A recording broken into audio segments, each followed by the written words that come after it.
तो इस वीडियो में हम लोग देखने वाले हैं ट्रिग्नोमेट्री का फुल कॉन्सेप्ट। ट्रिग्नोमेट्री होता क्या है, उसके रिलेशंस क्या हैं, उसके फॉर्मूलाज क्या हैं। जैसे आप पहले 9 क्लास में होंगे तो आपने सुना ही होगा कि 10 में ट्रिग्नोमेट्री कितना इम्पॉर्टेंट होता है और it is a tough branch of the mathematics. So in this video we will study about trigonometry at easy way. So I request you to stay connected till the end. So start करते हैं हम लोग। जैसा कि आप लोग देख रहे हैं ट्रिग्नोमेट्री, तो ट्रिग्नोमेट्री दो शब्दों से मिलकर बना है। पहला है ट्रिग्नो और दूसरा है मेट्री। ट्रिग्नो का मतलब होता है 3 एंगल्स और मेट्री का मतलब होता है मेजरमेंट। तो इसका मतलब ये हुआ कि trigonometry is a branch of mathematics. Trigonometry is a branch of mathematics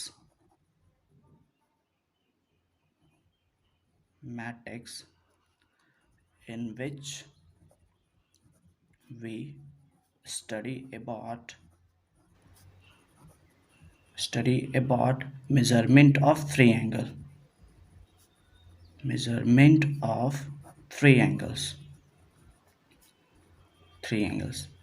तो ट्रिग्नोमेट्री मैथमेटिक्स का वैसा ब्रांच है। Trigonometry is the branch of mathematics in which we study about measurement of 3 angles. Trigonometry mathematics का वैसा branch है जिसमें हम लोग एंगल्स के मेजरमेंट के बारे में पढ़ते हैं। जैसे कि आप लोग जानते हैं ऐसा कौन सा प्लेन फिगर है और क्लोज फिगर है जिसमें 3 एंगल्स होते हैं, तो वो है अपना ट्राइंगल ऐसा प्लेन फिगर है और क्लोज फिगर है जिसमें सिर्फ 3 एंगल्स होते हैं, जैसे एंगल्स ए, एंगल्स बी, एंगल सी। समझ में आया? तो वैसे ट्राइंगल्स भी बहुत टाइप्स के होते हैं, तो ट्रिग्नोमेट्री में सिर्फ एक तरह के ट्राइंगल कंसिडर किए जाते हैं, वो है सिर्फ राइट एंगल ट्राइंगल।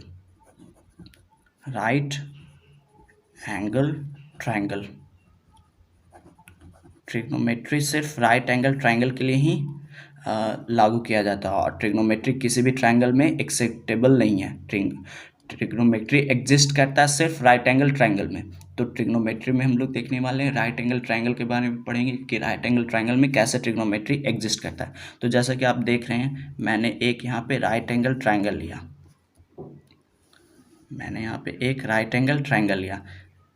अगर इसका नेम करें तो ये है एंगल ए, ये है बी, एंगल सी। तो हम यहाँ पे एक ट्राइंगल लिए हैं ए बी सी, जहाँ एंगल बी है 90 डिग्री, और एंगल सी है थीटा। एंगल सी को अगर हम लोग थीटा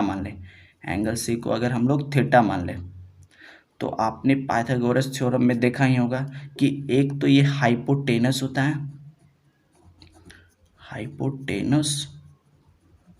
और एक बेस होता है और दूसरा परपेंडिकुलर। तो वो डिसाइड करता है बेस और परपेंडिकुलर थीटा। अगर थीटा ये साइड हो तो थीटा के सामने का जो साइड होता है वो कहलाता है परपेंडिकुलर। अगर थीटा के सामने का जो साइड है वो होगा परपेंडिकुलर, और थीटा के नीचे जो साइड है उसको कहते हैं बेस, अगर ट्राइंगल ऐसा हो। लेकिन अगर ट्राइंगल का थीटा ए के पास है, थीटा किसके पास है? ए के पास, तो उसके लिए ट्राइंगल का जो परपेंडिकुलर हो जाएगा वो ये रहेगा, उसके सामने का ये परपेंडिकुलर हो जाएगा और बेस ये हो जाएगा। समझ में आया? तो हम लोग परपेंडिकुलर और बेस थीटा के रेस्पेक्ट में लिखते हैं। थीटा के सामने जो साइड्स होते हैं उसी को हम लोग परपेंडिकुलर बोलते हैं, और थीटा के सामने जो बेस साइड होता है उसको, थीटा के साथ जो बेस होता है उसको हम लोग बेस कहते हैं। समझ में आया क्या होता है? तो अब देखते हैं ट्राइंगल्स की क्या क्या प्रॉपर्टीज। तो जैसा आप जानते हैं राइट एंगल ट्राइंगल्स में एक इम्पॉर्टेंट रिलेशन होता है, वो होता है हाइपोटेनस का स्क्वायर इक्वल टू परपेंडिकुलर का स्क्वायर प्लस बेस का स्क्वायर। ये एक इम्पॉर्टेंट रिलेशन है किसके लिए? राइट एंगल ट्राइंगल के लिए इम्पॉर्टेंट रिलेशन वी आई है, इम्पॉर्टेंट रिलेशन है ये। तो यहाँ से हम लोग 3 इक्वेशन निकाल सकते हैं। जब हमको हाइपोटेनस निकालना हो तो हम लोग यूज़ कर सकते हैं under root P square plus B square, लेकिन जब हमको पी निकालना हो तो हम लोग यूज़ कर सकते हैं under root H square minus B square, और जब हमको बी निकालना हो तो हम लोग यूज़ कर सकते हैं under root H square minus P square. समझ में आया? तो ये है ट्रिग्नोमेट्री के बेसिक रूल, जिसमें हम लोग राइट एंगल ट्रायंगल में अगर कोई एक साइड नहीं पता हो और दो साइड्स गिवन हो तो हम लोग ये 3 इंपॉर्टेंट रिलेशन का यूज़ करके वहाँ से बता सकते हैं कि वो रिलेशन क्या क्या होंगे। तो अब हम देखने वाले हैं कि ट्रिग्नोमेट्री में कैसे कैसे फॉर्मूला एग्जिस्ट करते हैं। तो पहले आता है ट्रिग्नोमेट्रिक रेशियो। ट्रिग्नोमेट्रिक रेशियो, तो ट्रिग्नोमेट्री में 6 ट्रिग्नोमेट्रिक रेशियो एग्जिस्ट करते हैं। कितने ट्रिग्नोमेट्रिक रेशियो एग्जिस्ट करते हैं? 6 ट्रिग्नोमेट्रिक रेशियो एग्जिस्ट करते हैं। पहला है साइन थीटा, पहला साइन, दूसरा होता है कॉस, तीसरा होता है टैन, और चौथा होता है कॉसेक, पांचवा होगा शेक, और अपना छठा हो जाएगा कॉट। ये 6 ट्रिग्नोमेट्रिक रेशियो एग्जिस्ट करेंगे पूरे ट्रिग्नोमेट्री में, चाहे आप ट्रिग्नोमेट्री 10 का पढ़ें या फिर 11 का पढ़ें या फिर किसी और ट्रिग्नोमेट्री पढ़ें, कितने हायर लेवल का, ये सिर्फ 6 ट्रिग्नोमेट्रिक रेशियो यूज़ होते हैं, और ट्रिग्नोमेट्री में रेशियो 6 ही होते हैं। तो इनके बीच आपस में क्या फॉर्मूलाज हैं वो देखेंगे। अगर साइन थीटा का जो फॉर्मूला होता है वो ये होता है, sine theta equal to perpendicular upon hypotenuse. फिर आता है कॉस थीटा, कॉस थीटा का हो जाएगा बेस अपॉन हाइपोटेनस। फिर आता है टैन थीटा, वो हो जाएगा परपेंडिकुलर अपॉन बेस, और इसके सामने इसका अपोजिट रेशियो ये होता है, साइन का अपोजिट होता है कॉसेक थीटा। साइन थीटा जो होता है उसका अपोजिट इन्वर्स कर लो तो एच अपॉन पी, कॉस का हो जाएगा सेक थीटा यानी एच अपॉन बी, टैन का हो जाएगा कॉट थीटा, तो इसका मतलब बी अपॉन पी। ये 6 ट्रिग्नोमेट्री हैं जिनके कुछ ये रिलेशंस हैं, और इसको याद रखने का एक शॉर्ट ट्रिक है। शॉर्ट ट्रिक याद रखने का वो ये है कि एक बॉक्स बनाएं जिसमें आप ऐसे ऐसे लिखें, 3 लें, जिसमें जैसे परपेंडिकुलर को बोलते हैं क्या, लंब, हाइपोटेनस हो जाएगा कर्ण, बेस को बोलते हैं आधार, हाइपोटेनस हो जाएगा कर्ण, ये हो जाएगा लंब, ये हो जाएगा आधार। हिंदी भी इम्पोर्टेंट है इसलिए हिंदी को साथ में लेकर चलते हैं। हाइपोटेनस हो जाएगा कर्ण, ये हो जाएगा लंब, ये हो जाएगा कर्ण, ये हो जाएगा आधार, ये हो जाएगा आधार टा लंब। समझ में आया? तो ये होते हैं उनके फॉर्मूला, हिंदी में उनके मतलब। तो शॉर्ट ट्रिक ये है कि पहले हम लोग साइन थीटा के लिए लेते हैं, तो साइन थीटा में देखो पहले क्या आता है, ये होता है साइन के लिए, ये हो जाएगा किसके लिए, कॉस के लिए, और ये हो जाएगा टैन के लिए। तो साइन थीटा में सबसे पहले क्या यूज़ हुआ, ऊपर लंब, तो लंब को एल से लिखते हैं और कर्ण को के से। फिर दूसरे में आधार ए से और कर्ण के से। फिर तीसरे में देखो लंब को क्या हो जाएगा, एल से और आधार ए से। तो शॉर्ट ट्रिक ये होता है लाल कक्का, क्या हो जाएगा, लाल कक्का। इसका मतलब लंब बटा कर्ण, आधार बटा कर्ण और लंब बटा आधार। फिर अगले रेशियो में इसका अपोजिट कर लेंगे, तो वहाँ से ये याद करने का शॉर्ट ट्रिक है। तो ये ट्रिग्नोमेट्रिक रेशियोज थे जिनको रिमेंबर करने का कुछ शॉर्ट ट्रिक था, वो ये है। फिर आते हैं ट्रिग्नोमेट्रिक में हमारे कम्प्लीमेंट्री एंगल्स। तो कम्प्लीमेंट्री एंगल्स में कुछ रिलेशन होते हैं, वो ये होते हैं। फिर आते हैं कम्प्लीमेंट्री एंगल्स के लिए कुछ रिलेशन। तो कम्प्लीमेंट्री एंगल्स डिसाइड कैसे करते हैं, तो उसके लिए हम लोग पहले क्वाड्रेंट देखते हैं। जैसे आपको ही पता होगा कोऑर्डिनेट में 4 क्वाड्रेंट होते हैं। कितने क्वाड्रेंट होते हैं, 4 क्वाड्रेंट होते हैं। हाँ, तो कोऑर्डिनेट में 4 क्वाड्रेंट होते हैं, 4 क्वाड्रेंट यहाँ पे मान लेते हैं ये ओरिजिन ओ है, इधर एक्स एक्सिस है, ये साइड वाई एक्सिस है, इधर माइनस एक्स एक्सिस है, इधर माइनस वाई एक्सिस है, ऐसा। तो इसको बोलते हैं फर्स्ट क्वाड्रेंट। ये हो जाएगा फर्स्ट क्वाड्रेंट। ये होता है सेकेंड क्वाड्रेंट, ये कहलाएगा सेकेंड क्वाड्रेंट। ये हो जाएगा थर्ड क्वाड्रेंट और ये हो जाएगा फोर्थ क्वाड्रेंट।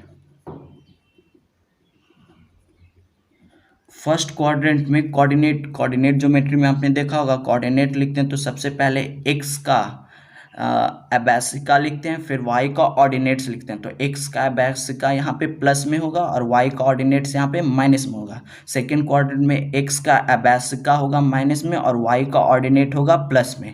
थर्ड क्वाड्रेंट में एक्स का एबैसिका होगा माइनस में और वाई का ऑर्डिनेट भी माइनस में। फोर्थ क्वाड्रेंट में एक्स का एबैसिका प्लस में है और वाई का ऑर्डिनेट माइनस में है। तो हम लोग यहाँ पे कम्प्लीमेंट्री एंगल्स लिख रहे हैं, साइन ट्रिग्नोमेट्रिक का कम्प्लीमेंट्री एंगल्स। तो कम्प्लीमेंट्री एंगल्स आपने पढ़ा ही होगा 6 और 7 में कि कम्प्लीमेंट्री एंगल वैसे दो एंगल्स होते हैं जिनका सम 90 डिग्री होता है। तो हम लोग सिर्फ 90 डिग्री के लिए डिसाइड करें। तो ये मान लो 0 डिग्री है तो ये 90 डिग्री, तो हम लोग सिर्फ अभी फर्स्ट क्वाड्रेंट में चल रहे हैं। बाकी का क्वाड्रेंट आप लोग 11 12 में देखने को मिल जाएगा। तो हम लोग 10 में फर्स्ट क्वाड्रेंट तक ही डिसाइड करते हैं। तो जैसा कि फर्स्ट क्वाड्रेंट का पहला जो रेशियो ये होता है कि साइन 90 माइनस थीटा अगर है तो उसको हम लोग क्या लिख सकते हैं, cos theta.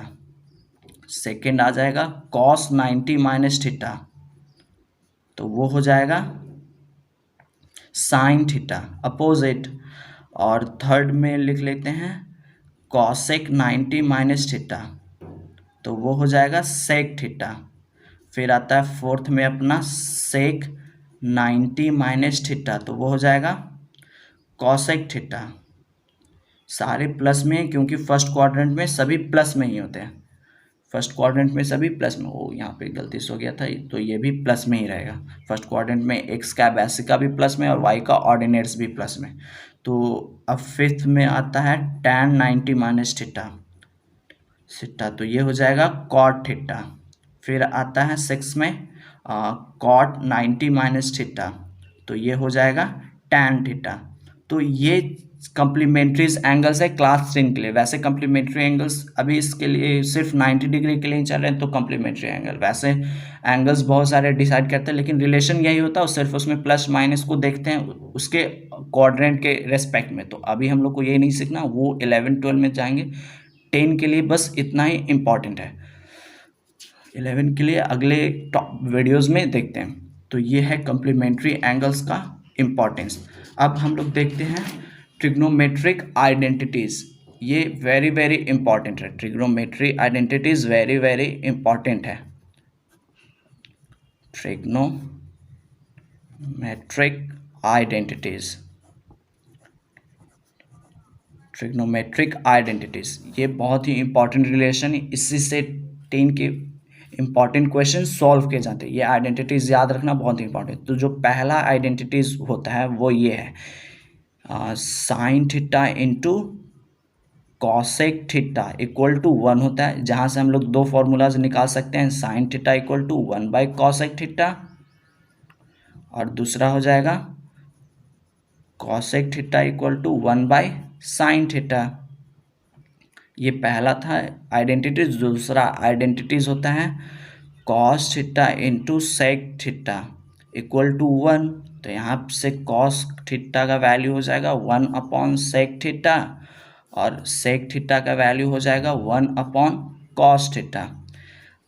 Other relation identities जो है वो ये है tan theta into cot theta equal to 1।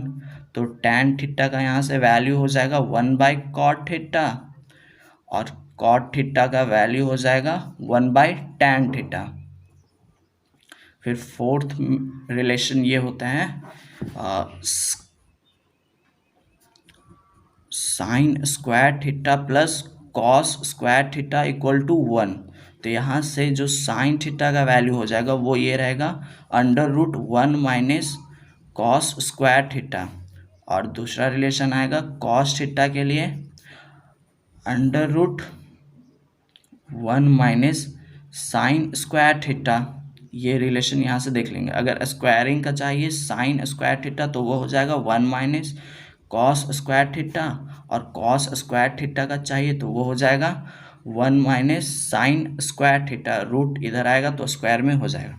फिर फिफ्थ रिलेशन जो होता है वो ये होता है sec square theta minus tan square theta equal to 1। तो यहाँ से जो सेक थीटा का रिलेशन हो जाएगा वो होगा under root 1 plus tan square theta, और टैन थीटा का जो रिलेशन होगा वो ये रहेगा under root sec square theta minus 1। ये तो अगर सेक स्क्वायर थीटा चाहिए तो वो हो जाएगा 1 प्लस टैन स्क्वायर थीटा, और टैन स्क्वायर थीटा चाहिए तो वो हो जाएगा सेक स्क्वायर थीटा माइनस 1। ये था फिफ्थ रिलेशन। सिक्स्थ रिलेशन में आते हैं cosec square theta minus cot square theta equal to 1। तो यहाँ से अगर हम लोग कॉसिक थीटा निकालें तो वो हो जाएगा under root 1 plus cot square theta, और यहाँ से अगर कॉट थीटा निकालें तो वो हो जाएगा under root cosec square theta minus 1। इसका भी अगर स्क्वायर में चाहिए तो रूट इधर ले आओ, और इसका भी स्क्वायर में चाहिए तो रूट इधर आएगा तो स्क्वायर में हो जाएगा सेम। फिर अपना जो सातवां रिलेशन होता है वो ये होता है, सातवां रिलेशन जो है वो है हाँ tan theta equal to sine theta upon cos theta, और जो आठवां रिलेशन है वो रहेगा cot theta equal to cos theta upon sine theta. तो ये थे ट्रिग्नोमेट्री के इम्पॉर्टेंट रिलेशन। अगर ट्रिग्नोमेट्री से आपका कोई भी क्वेरी हो क्वेश्चन के रेस्पेक्ट में तो आप कमेंट में अपना क्वेश्चन ड्रॉप करें। तब तक के लिए thank you, thanks for watching.